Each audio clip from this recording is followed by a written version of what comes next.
ఓం నమో వెంకటేశాయ. అందరికీ నమస్కారము. పరమ పవిత్రమైనటువంటి దేవీ నవరాత్రులలో 3వ రోజు అమ్మవారిని ఏ రూపంలో అర్చించాలి అంటే అమ్మవారిని ఏ విధంగా పూజించాలి, అమ్మవారికి ఏ నైవేద్యాన్ని సమర్పించాలి, ఏ మంత్రాన్ని జపించాలి, ఎటువంటి పుష్పాలతో అమ్మవారిని పూజించాలో ఈ వీడియోలో మనము చక్కగా క్లుప్తంగా తెలుసుకుందాం. విజయవాడలో కనకదుర్గమ్మని 3వ రోజు అన్నపూర్ణాదేవిగా అలంకారం చేసి అర్చిస్తారు. శ్రీశైలంలో అమ్మవారిని చంద్రఘంటాదేవి రూపంలో అర్చిస్తారు. మీరు గనక అన్నపూర్ణాదేవిగా మీ ఇంట్లో అమ్మవారిని కొలుచుకోవాలంటే మనం ఇంతకుముందే పూజా డెమో వీడియో చేసుకున్నాం కదా, అక్కడ ఓం శ్రీ లలితాదేవి అయి నమః అని నేను ఎక్కడైతే మంత్రం చెప్పి ఉంటానో అక్కడ మీరు ఓం శ్రీ అన్నపూర్ణాదేవి అయి నమః అని చెబుతూ షోడశోపచార పూజ చేసుకోవచ్చు. లేకపోతే చంద్రఘంటాదేవిగా మీరు అమ్మవారిని పూజించాలనుకుంటే పూజా డెమో వీడియోలో పీడిఎఫ్ ఉంటుంది కదా, అక్కడ ఓం శ్రీ లలితాదేవి అయి నమః అని ఎక్కడైతే వస్తుందో అక్కడ మీరు ఓం శ్రీ చంద్రఘంటాయై నమః అని చెబుతూ అమ్మవారికి షోడశోపచార పూజ చేసుకోవచ్చు. ఇక 3వ రోజు అమ్మవారికి ఏ నైవేద్యాన్ని సమర్పించాలంటే కొబ్బరి అన్నం. మీ అందరికీ తెలుసు కదా, కొబ్బరి అన్నాన్ని తయారు చేసి అమ్మవారికి నివేదన చేస్తే చాలా మంచిది. మీకు కుదరకపోతే పెరుగన్నమైన అమ్మవారికి నివేదన చేయవచ్చు. ఇక 3వ రోజు అమ్మవారి పూజ చేసేటువంటి వాళ్ళు పసుపు రంగు వస్త్రాల్ని ధరించడం చాలా శుభప్రదం. స్త్రీలైతే పసుపు రంగు చీర రవిక, పురుషులైతే పసుపు రంగు పంచెను ధరించడం చాలా మంచిది. కొత్త బట్టలు తెచ్చి కట్టుకోవాలని ఎక్కడా చెప్పలేదు. మీ ఇంట్లో ఉన్నటువంటి చీరల్ని చక్కగా ఉతికి ఆరవేసి పరిశుభ్రమైనటువంటి వస్త్రాల్ని ధరించండి.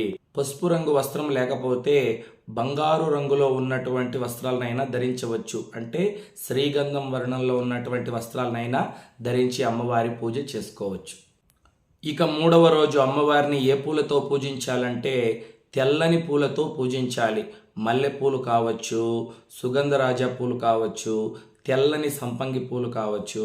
తెల్ల రంగు పూలతో అమ్మవారిని పూజించినట్లయితే అమ్మవారి యొక్క అనుగ్రహం విశేషంగా కలుగుతుంది. ఇక 3వ రోజు వర్జించవలసినటువంటి వస్తువు ఏదంటే తరిగినటువంటి పదార్థాలు. టమోటోలు కావచ్చు, ఉర్లగడ్డలు కావచ్చు, బీన్స్ కావచ్చు, ఎర్రగడ్డ కావచ్చు, ఆలుగడ్డలు కావచ్చు, తరిగినటువంటి పదార్థాలని 3వ రోజు పొరపాటును కూడా భుజించకూడదు. ముఖ్యంగా అన్నదానం చేయాలి అని చెప్పారు.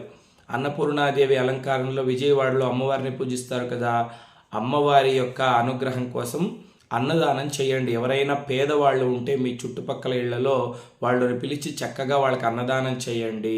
ఎవరైనా ఇంటి దగ్గరికి భిక్షగాళ్ళు వస్తే తప్పకుండా వాళ్లకు అన్నదానం చేయండి. ముఖ్యంగా ఎవరైనా ఒక సద్బ్రాహ్మణుడికి స్వయం పాకం ఇవ్వడం కూడా చాలా మంచిది. 3వ రోజు అన్నపూర్ణాదేవి అనుగ్రహం చేత మీకు జీవితంలో ఆహారానికి ఎటువంటి కొదవ కూడా ఉండదు. చూడండి, కొంతమంది కట్టుకోవడానికి వస్త్రాలు లేక, తినడానికి అన్నం లేక ఎన్ని ఇబ్బందులు పడుతూ ఉన్నారు ప్రపంచంలో. మొన్న వరదలు వచ్చినప్పుడు ఐశ్వర్యం ఉన్నటువంటి వాళ్ళు, ఆస్తిపాస్తులు ఉన్నటువంటి వాళ్ళు అన్నానికి లేకుండా ఎన్ని కష్టాలు అనుభవించారండి. కానీ అన్నపూర్ణాదేవి అనుగ్రహం ఉంటే మనకు జీవితాంతము ఆహారానికి ఎటువంటి కొదవ కూడా ఉండదు. ఇక 3వ రోజు అమ్మవారిని పూజించి జపించవలసినటువంటి మంత్రం ఏదంటే పిండజ ప్రవరారూఢ చండ కోపాస్త్ర కైర్యుత ప్రసాదం తనుతే మహ్యం చంద్రగంటేతి విశ్రుత. ఈ మంత్రాన్ని 108 సార్లు లేకపోతే 48 సార్లు కనీసం 9 సార్లు అయినా జపం చేసినట్లయితే వాక్సిద్ధి అవుతుంది, మేధాశక్తి పెరుగుతుంది అని మనకు పురాణంలో చెప్పి ఉన్నారు. తప్పకుండా 3వ రోజు ఈ మంత్రాన్ని జపం చేయండి. చూశారు కదండి, 3వ రోజు అమ్మవారి యొక్క పూజలో ఎటువంటి నియమాల్ని పాటించాలో తెలుసుకున్నాం కదా. రేపు 4వ రోజు పూజలో ఎటువంటి నియమాల్ని పాటించాలో చక్కగా తెలుసుకుందాం. మనందరికీ ఆ జగన్మాత అనుగ్రహం పరిపూర్ణంగా ఉండాలని కోరుకుంటూ లోకా సమస్తా సుఖినో భవంతు. స్వస్తి.